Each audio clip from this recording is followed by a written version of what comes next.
Remember this scene in my house when Hurricane Beryl flooded me from the roof down because Beryl took the roof off of my building?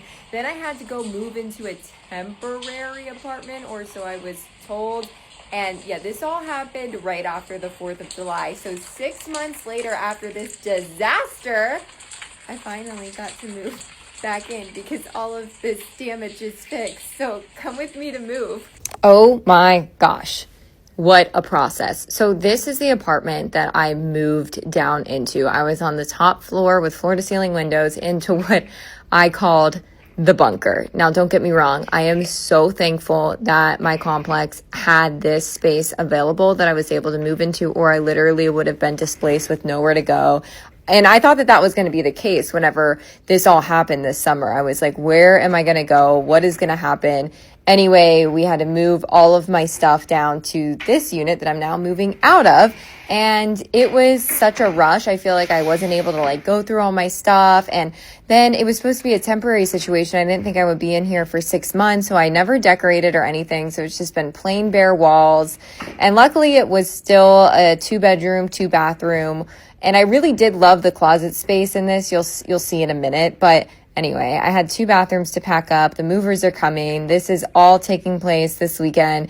And I am stressed and tired and just going nonstop here. And I felt like I had prepared for this move. I thought I got ahead of it, but you know how life is. It's no, morning that the movers are here and coming. I am here just cleaning out my bathrooms. And I decided to just transport my closet myself. I was I'm not even going to deal with packing up my dresses and having the movers bring them up there. So I just did that whole process myself. So this was step 1, the bathrooms. And this took way longer than I thought. And it was disgusting because this thing was all gross. So I cleaned it and wiped everything off and loaded it into some boxes so that the movers could carry it up. I was doing this while they were moving the big items. Then I got to my closet. You don't even understand. I'm a news anchor, so I have over 300 dresses in this closet, all needed to be moved upstairs. This was honestly, by the time I got done with this whole process, my fingers were hurting. But I had to get everything off these top shelves, and this was the only chair available, so I was risking my life to get that.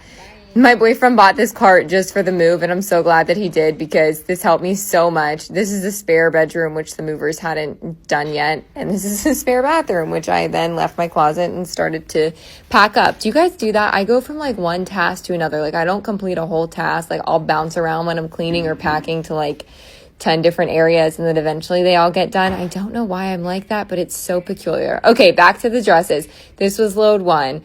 Brought them all the way upstairs and started loading my closets. Now my closet's in this beautiful unit that I get to move back to. I can't wait to show you guys when I have it decorated and all clean.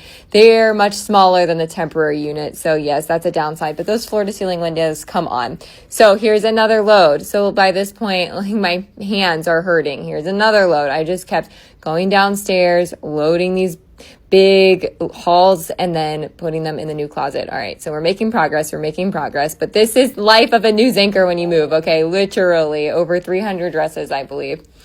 Lugging them down the hallway. I'm getting extremely exhausted at this point, and I'm not even caring that some of my sleeves are dragging on the floor. But finally, I did it after 100 trips. And I am going to miss that closet, but thank goodness my boyfriend, so helpful, couldn't have done this without him. And then we were so sick of moving, and we didn't have Wi-Fi because AT&T didn't listen to me. I told them I need a tech out there. We decided to go to Galveston for the day. So after literally 10 hours of nonstop moving, I just packed up and we went on a last minute trip to Galveston. And oh my gosh, it was the best weekend ever.